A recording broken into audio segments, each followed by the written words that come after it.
ময়মনসিংহ উত্তর জেলা নবীন দলের সংগ্রামী দপ্তর সম্পাদক জনাব আউয়াল হোসেন কোন ভাইকে সংক্ষিপ্ত কথা বলার জন্য অনুরোধ করছি। বিসমিল্লাহির রহমানির রহিম।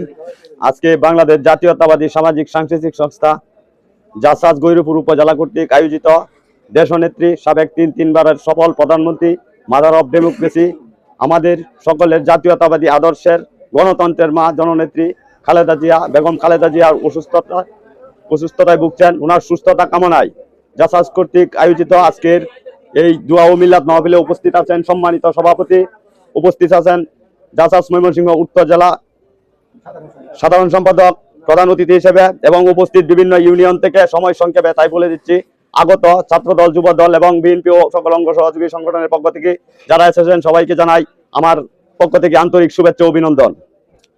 দেখুন, বাংলাদেশে যখন গণতন্ত্রকে ধ্বংস করছিল ওই স্বৈরাচার শেখ হাসিনা, তখন কিন্তু একমাত্র আমাদের এই দেশনেত্রী বেগম খালেদা জিয়া উনি বুকে সাহস নিয়ে আমাদের দিকে তাকিয়ে এই জাতীয়তাবাদী আদর্শকে লালন করে উনি একমাত্র ব্যক্তি ছিলেন যিনি কনিষ্ঠ কণ্ঠে এই খুনি হাসিনার স্বৈরাচারের বিরুদ্ধে প্রতিবাদ করেছিল। আর উনাকে বৃদ্ধ বয়সে জেল কাটতে হয়েছে, উনাকে জুলুম অত্যাচার নির্যাতন করেছে, অনেক করেছে। তো সেই নেত্রী আমাদের জন্য, আমাদের এই দেশের গণতন্ত্রের জন্য আজকে উনি অনেক যুদ্ধ সংগ্রাম পেরিয়ে উনি অসুস্থতায় ভুগছেন। তো আমার আকুল নিবেদন এই সকলের কাছে, আপনারা সবাই, আমরা সবাই উনার দ্রুত সুস্থতা কামনা করি এবং মহান আল্লাহ পাকের দরবারে এই আমাদের এই গণতন্ত্রের মা দেশনেত্রী বেগম খালেদা জিয়াকে যেন মহান আল্লাহ তাআলা দ্রুত সুস্থতা দান করে।